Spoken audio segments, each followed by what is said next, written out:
Guys, welcome to our channel the radiant classes. मैं गौतम आपको Olympics का टॉपिक शुरू किया था। पहले वीडियो में मैंने ओलंपिक के आदर्श के बारे में बताया। दूसरा वीडियो हमारा था ओलंपिक के इतिहास के बारे में, और हमारा हो सकता है आज का तीसरा लास्ट ओलंपिक का सेशन चल रहा है, ओलंपिक में भारत का सफर। तो इस टॉपिक को बड़े अच्छे से समझते हैं। बहुत बार इस टॉपिक से सवाल पूछा जाता है ओलंपिक एग्जाम में। तो सबसे पहला पॉइंट नोट करना है कि भारत का प्रतिनिधित्व करने वाले पहले व्यक्ति कौन हुए। तो नॉर्मन पिज़ार्ड। भारत का प्रतिनिधित्व करने वाले पहले व्यक्ति कौन हुए? नॉर्मन पिज़ार्ड एक एंग्लो इंडियन थे हमारे, जिन्होंने पहली बार ओलंपिक में भारत का प्रतिनिधित्व किया। इनके साथ हुआ क्या कि ये गर्मियों की छुट्टी मनाने के लिए पेरिस गए हुए थे उस समय, और वहाँ ओलंपिक में इन्होंने भाग ले लिया। जी हाँ, पेरिस में मैंने आपको कल बताया था कि पहली बार महिलाओं को शामिल किया गया था 1900 में हुआ था। पेरिस में ओलंपिक का दूसरा संस्करण आयोजित किया गया था 1900 ईस्वी में। तो इन्होंने 1900 ईस्वी के पेरिस ओलंपिक में भाग लिया। और बड़े गर्व की बात है, इन्होंने 200 मीटर के दौड़ के रेस में दूसरा स्थान प्राप्त किया और 2 रजत पदक। एक इंपॉर्टेंट पॉइंट बन जाता है, इन्होंने 2 रजत पदक प्राप्त किए। 2 रजत पदक इन्हें प्राप्त हुआ। कई इतिहासकारों का मानना है कि चूंकि नॉर्मन पिज़ार्ड ब्रिटिश मूल के थे, उन्हें ब्रिटिश के खिलाड़ी के तौर पर गिना जाता है। लेकिन ओलंपिक के इतिहास के बारे में बात करें तो उसका ऑफिशियल पेज पे नॉर्मन पिज़ार्ड भारत का प्रतिनिधित्व करते हुए दर्शाए गए हैं। यहाँ पे नॉर्मन पिज़ार्ड के बारे में एक छोटा सा पॉइंट और जान लेते हैं। नॉर्मन पिज़ार्ड के बारे में, ये एंग्लो इंडियन तो थे ही, और यह एशिया के पहले व्यक्ति थे या पहले खिलाड़ी थे जिन्होंने ओलंपिक में मेडल लिया। तो बहुत इंपॉर्टेंट पॉइंट बन जाता है, भारत का प्रतिनिधित्व भी पहली बार किया और एशिया के पहले व्यक्ति थे जिन्होंने ओलंपिक में मेडल प्राप्त किया, 2 रजत पदक प्राप्त किए। दूसरा पॉइंट यहाँ पे मैंने लिखा है, आधिकारिक तौर पर भारत ने पहली बार 4 खिलाड़ियों का दल भेजा 1920 के एंटवर्प ओलंपिक में। मैंने यहाँ पे मेंशन कर दिया हूँ, 1920 के एंटवर्प ओलंपिक में पहली बार 4 खिलाड़ियों का टीम भेजा, जिसमें 2 एथलीट थे, एक धावक और एक कोच के तौर पे गए थे भारत की तरफ से। तो 4 खिलाड़ियों का एक टीम भेजा गया पहली बार 1920 के एंटवर्प ओलंपिक में। और इसी ओलंपिक में हमारे 4 खिलाड़ियों में से एक थे डरेपा छागुले करके एक मैराथन धावक हुए, जिन्होंने 400 मीटर के रेस में 19वां स्थान प्राप्त किया था। डरेपा छागुले ने 19वां स्थान प्राप्त किया। डरेपा छागुले, ध्यान रखिएगा नाम, डरेपा छागुले। 1920 के एंटवर्प ओलंपिक में ही भारत का जो 4 खिलाड़ियों का टीम भेजा गया, उसमें से एक मैराथन धावक डरेपा छागुले 400 मीटर के रेस में 19वां स्थान प्राप्त किए, और इस तरह वो भारत के प्रथम मैराथन धावक कहलाए। तो एग्जाम में आपको यह भी पूछ सकता है कि भारत के प्रथम धावक कौन थे? तो फदीपा डरेपा छागुले, इनका पूरा नाम है फदीपा डरेपा छागुले। उसके बाद अब बात करते हैं कि भारत पहली बार 1920 के एंटवर्प ओलंपिक से लेकर अब तक 24 बार ओलंपिक में भाग ले चुका है। भारत अब तक 24 बार ओलंपिक में भाग ले चुका है, जिसमें सबसे अच्छा प्रदर्शन भारतीय हॉकी टीम का रहा। भारतीय हॉकी टीम ने सर्वाधिक 11 पदक जीते हैं। भारतीय हॉकी टीम ने गर्व करना चाहिए हमें, भारतीय हॉकी टीम ने सर्वाधिक अपने देश को 11 पदक दिए, जिसमें से 8 गोल्ड मेडल और 1 रजत, 1 सिल्वर मेडल और 2 ब्रॉन्ज मेडल उनको दिया गया भारतीय हॉकी टीम को। मैंने वहां पे नहीं लिखा है, लिख दिया है 8 स्वर्ण पदक, 1 रजत पदक और 2 कांस्य पदक शामिल है। जिसमें से अगर थोड़ी सी जानकारी ले लीजिए, अगर गोल्ड मेडल की बात की जाए, भारतीय हॉकी टीम के गोल्ड मेडल की अगर बात की जाए तो 1928 में पहली बार गोल्ड मेडल मिला था, और 8 स्वर्ण पदक मिला है 1928 में, 1932 के ओलंपिक में, 1936 के ओलंपिक में, उसके बाद 1948 के ओलंपिक में। 1940 और 1944 का जो ओलंपिक था वह रद्द कर दिया गया था दूसरे विश्व युद्ध की वजह से। तो 1936, 1948, 1952, 1956, 1964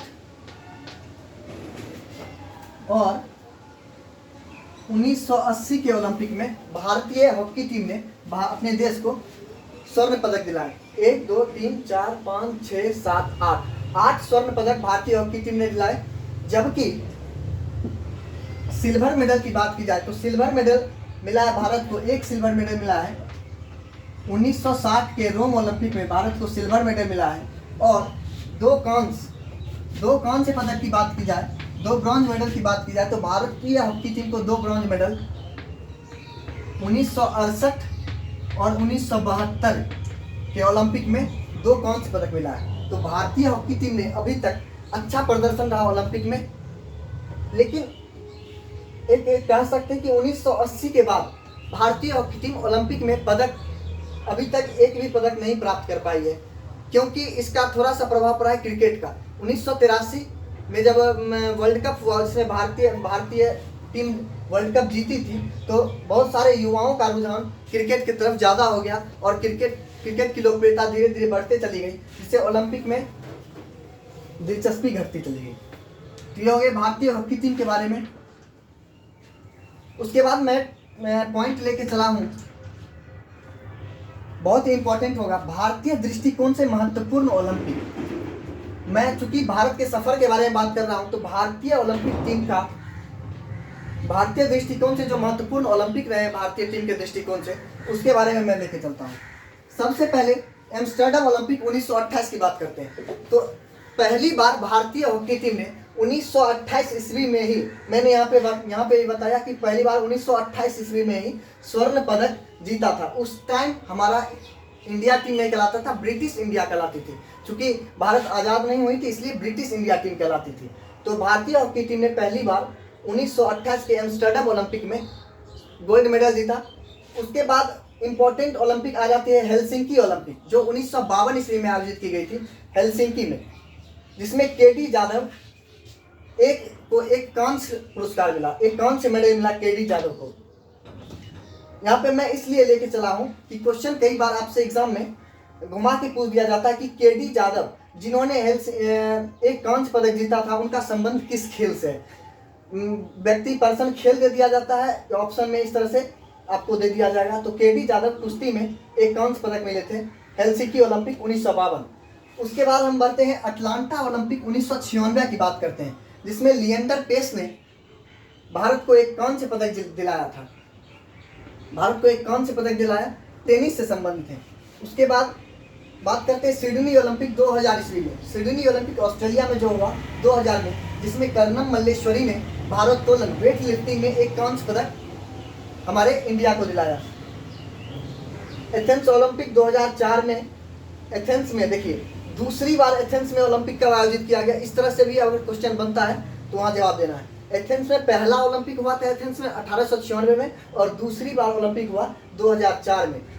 एकमात्र रजत पदक प्राप्त हुआ राज्यवर्धन सिंह राठौर, जो कि इस खेल से संबंधित है, शूटिंग से खेल संबंधित है। मैं इसलिए खिलाड़ी का नाम लेके चला हूँ ताकि आपको क्वेश्चन एक भी छूटे ना। अगर ये क्वेश्चन आ जाए राज्यवर्धन सिंह राठौर का संबंध किस खेल से है, तो शूटिंग से संबंधित है। या राज्यवर्धन सिंह राठौर ने कौन सा मेडल ओलंपिक में जीता, तो रजत पदक जीता, सिल्वर मेडल जीता। उसके बाद आगे बढ़ते हैं बीजिंग ओलंपिक में। बीजिंग ओलंपिक चीन बीजिंग में हुई 2008 में। थोड़ा सा खास रहा क्योंकि इसमें पहली बार व्यक्तिगत स्पर्धा में अभिनव बिंद्रा ने एक स्वर्ण मेडल जीता। व्यक्तिगत इंडिविजुअल प्लेयर की बात कर रहे हैं। और उसी में 2 कांस्य पदक भी मिला। सुशील कुमार को रेसलिंग में और विजेंदर सिंह को बॉक्सिंग में एक कांस्य पदक दिया गया। उसके बाद 2012 लंदन ओलंपिक के बारे में बात करते हैं तो विजय कुमार हमारे शूटिंग से संबंधित है, उनको एक सिल्वर मेडल दिया गया। सुशील कुमार रेसलिंग से संबंधित है, एक रजत मेडल दिया गया। सुशील कुमार को 2008 में भी दिया गया था एक कांस्य मेडल, और इसमें दिया गया एक सिल्वर मेडल। उसके बाद योगेश्वर दत्त, गगन नारंग, मैरी कॉम और साइना नेहवाल को एक कांस्य पदक 2012 के लंदन ओलंपिक में प्राप्त हुए। योगेश्वर दत्त का संबंध कुश्ती से है, मैं यहाँ पे नहीं लिखा हूँ थोड़ा जगह कम पड़ जाने के कारण। योगेश्वर दत्त का संबंध कुश्ती से आप लिख सकते हैं। योगेश्वर दत्त का संबंध कुश्ती से है। गगन नारंग का संबंध शूटिंग से है, मैरी कॉम बॉक्सिंग से संबंधित है और साइना नेहवाल बैडमिंटन से संबंधित है। तो जितने भी फैक्ट्स बन सकते थे यहाँ पे चले। और ओलंपिक में भाग लेने वाली प्रथम भारतीय महिला कौन है? मैरी लीला राव। इनको ग्रांड ओल्ड लेडी भी कहा जाता है। मैरी लीला राव को ग्रांड ओल्ड लेडी। तो आशा करता हूँ आप लोग को समझ में आया होगा। फिर से एक बार वीडियो आप दो बार 3 बार देख लीजिए। मैं समझता हूँ कि आप इस तरह से पढ़ेंगे तो जरूर आपको सब बातें समझ में आएगी। और मैं आप आगे भी बताने जा रहा हूँ, ओलंपिक से जुड़े ही कुछ तथ्य हैं, तो आप इसका एक स्क्रीनशॉट ले सकते हैं। तो दोस्तों, मैंने देखा ओलंपिक में भारत का सफ़र। अब मैं थोड़ा सा और बचा है, उसको कवर कर लेते हैं। एक शीतकालीन ओलंपिक, पैरा ओलंपिक और युवा ओलंपिक के बारे में देख लेते हैं। थोड़ा सा एग्जाम के लिए इम्पोर्टेंट बन जाता है कभी कभी। तो जिस तरह से अंतर्राष्ट्रीय ओलंपिक समिति के द्वारा ही ग्रीष्मकालीन, जिस तरह से जब हम ओलंपिक की बात करें तो वो ग्रीष्मकालीन ओलंपिक आप समझना है, और शीतकालीन ओलंपिक बोले तो शीतकालीन ओलंपिक।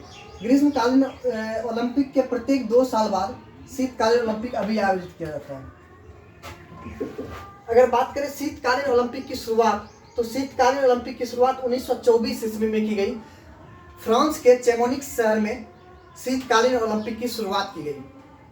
पहले चूंकि यह फ्रांस में आयोजित किया गया, तो पहले यह फ्रांसीसी ओलंपिक समिति के द्वारा आयोजित किया जाता था, लेकिन बाद में चलकर इसे अंतर्राष्ट्रीय ओलंपिक समिति अपने कार्य क्षेत्र में ले गई और यह ओलंपिक का एक भाग बन गया हमारा शीतकालीन ओलंपिक। कहता कि याद कीजिए कि 1924 में भी ग्रीष्मकालीन ओलंपिक भी हुई और 1924 में ही शीतकालीन ओलंपिक की शुरुआत हुई। तो यानी ग्रीष्मकालीन ओलंपिक और शीतकालीन ओलंपिक एक ही वर्ष आयोजित किए जाते थे। कब तक? तो 1992 तक। लेकिन 1992 के बाद शीतकालीन ओलंपिक और ग्रीष्मकालीन ओलंपिक के समय में अंतर कर दिया गया।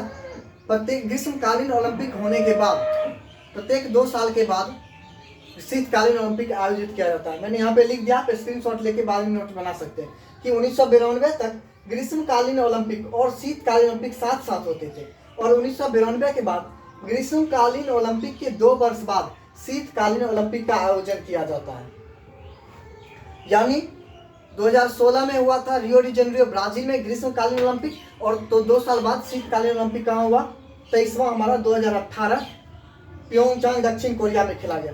यह एक छोटा सा टॉपिक आपके करंट अफेयर से भी संबंधित बन जाते हैं और एग्जाम में कई बार पूछ लिए जाते हैं कि इस बार शीतकालीन ओलंपिक, इस तरह से भी क्वेश्चन बन सकता है कि 2018 में शीतकालीन ओलंपिक का कौन सा संस्करण खेला गया, कितनी बार कौन सा संस्करण खेला गया। तो इस तरह से भी क्वेश्चन बन जाते हैं। तो 23वां, ध्यान रखना है, इस 23वां शीतकालीन ओलंपिक 2018 जो हुआ यह प्योंगचांग दक्षिण कोरिया में हुआ, जिसमें टोटल कंट्री 92 कंट्री ने इसमें भाग लिया और टोटल प्लेयर्स 2990, टोटल प्लेयर्स की बात की जाए तो 2990 खिलाड़ी ओलंपिक में भाग लिए और पहला स्थान नॉर्वे को प्राप्त हुआ। 39 पदक के साथ नॉर्वे प्रथम स्थान पर रहा। और दुर्भाग्य की बात है कि इस 23वां शीतकालीन ओलंपिक में हमारा भारत एक भी पदक नहीं जीत पाया।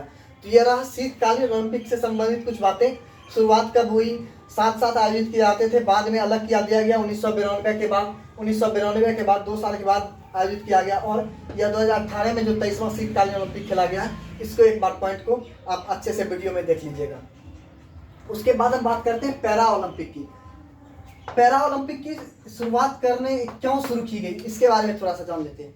द्वितीय विश्व के बाद जो सैनिक घायल हो गए थे, बेसिकली यह उन्हीं के लिए शुरू किया गया था। 1948 में लंदन में इस तरह का एक स्पोर्ट्स इवेंट आयोजित किया गया जिसमें घायल सैनिक शिरकत लिए थे। तो उसी से आइडिया आया पैरा ओलंपिक करवाने का। यानी यह एक दिव्यांग खिलाड़ियों के द्वारा खेला जाने वाला ओलंपिक है, खेल उत्सव है। तो इसका पहला संस्करण अगर बात की जाए, यह भी, और यह जो पैरा ओलंपिक है, एक अंतर्राष्ट्रीय ओलंपिक समिति है हमारा और अंतर्राष्ट्रीय पैरा ओलंपिक समिति। अंतर्राष्ट्रीय पैरा ओलंपिक समिति के द्वारा यह पैरा ओलंपिक संचालित की जाती है। यहाँ से थोड़ी सी जानकारी ले लेते हैं अंतर्राष्ट्रीय पैरा ओलंपिक समिति के बारे में। ज़्यादा इसका जानकारी नहीं है कि इसकी स्थापना की बात की जाए तो 1989 में इसकी स्थापना की गई, और अगर हेडक्वार्टर की बात की जाए तो बोन जर्मनी में इसका हेडक्वार्टर है अंतर्राष्ट्रीय पैरा ओलंपिक का। बोन जर्मनी के बोन शहर में इसका हेडक्वार्टर है। और इसके अगर वर्तमान में चीफ की बात की जाए तो ये हमारे एंड्रयू पर्सन इसके वर्तमान में हेड है। तो अंतर्राष्ट्रीय पैरा ओलंपिक समिति को थोड़ा ध्यान रखना है, इसका हेडक्वार्टर बोन जर्मनी में है। इसकी स्थापना 1989 में की गई और वर्तमान में चीफ कौन है? तो एंड्रयू पर्सन। जिस तरह से ओलंपिक आयोजित किया जाता है ग्रीष्मकालीन संस्करण और शीतकालीन ओलंपिक, इस तरह हमारा पैरा ओलंपिक भी चलता है। तो पहले संस्करण की बात की जाए तो 1960 रोम में पहला संस्करण खेला गया पैरा ओलंपिक का। पैरा ओलंपिक का पहला संस्करण 1960 रोम में खेला गया। यह अंतर्राष्ट्रीय ओलंपिक जो यहाँ ग्रीष्मकालीन ओलंपिक जहाँ होती है वहीं पे पैरा ओलंपिक आयोजित किया जाता है कुछ दिनों के बाद। तो पैरा ओलंपिक 2016 के बारे में जान लेते हैं। 2016 का ब्राजील ओलंपिक के बारे में हमने पढ़ा, ग्रीष्मकालीन ओलंपिक। अब 2016 का पैरा ओलंपिक के बारे में थोड़ा सा जान लेते हैं। टोटल कंट्रीज में कितना भाग लिया? 162 देशों ने इसमें भाग लिया। टोटल प्लेयर्स की बात किया तो 5000 से ज़्यादा खिलाड़ी इसमें थे। प्रथम स्थान चीन को प्राप्त हुआ 239 पदक के साथ। चीन प्रथम स्थान पर रहा पैरा ओलंपिक 2016 में। और भारत का स्थान 43वां रहा, 4 मेडल के साथ भारत 43वें पोजीशन पर रहा 162 देशों में। यह हमारा हो गया पैरा ओलंपिक। उसके बाद हम बात करते हैं कि युवा ओलंपिक भी खेला जाता है। युवा ओलंपिक 14 से 18 साल तक के खिलाड़ियों के लिए आयोजित किया जाता है। और जिस तरह से ओलंपिक का ग्रीष्मकालीन संस्करण और शीतकालीन संस्करण होता है, इस तरह से युवा ओलंपिक का भी ग्रीष्मकालीन और शीतकालीन संस्करण आयोजित किया जाता है। तो अगर पहले ग्रीष्मकालीन ओलंपिक संस्करण की बात की जाए तो पहला ग्रीष्मकालीन युवा ओलंपिक संस्करण 2010 में खेला गया सिंगापुर में। और पहला शीतकालीन युवा ओलंपिक संस्करण हमारा 2012 ईस्वी में खेला गया। उसके बाद बात करते हैं तीसरा ग्रीष्मकालीन युवा ओलंपिक 2018 में जो खेला गया है उसके बारे में। और यह सभी ओलंपिक 4 साल के अंतराल पे होते हैं। पर युवा ओलंपिक जो खेला गया 2018 में, प्रथम स्थान पे इसमें रूस रहा है। इसमें रूस को 69 पदक के साथ प्रथम स्थान पे रहा और भारत का स्थान 17वां है। भारत को इसमें मिले हैं 13 पदक। भारत 13 पदक के साथ 17वें स्थान पे रहा है। यह शीतकालीन ओलंपिक, पैरा ओलंपिक, युवा ओलंपिक। आशा करता हूँ कि आप लोग को वीडियो अच्छा लगा होगा। मिलते हैं अगले वीडियो में, तब तक के लिए धन्यवाद।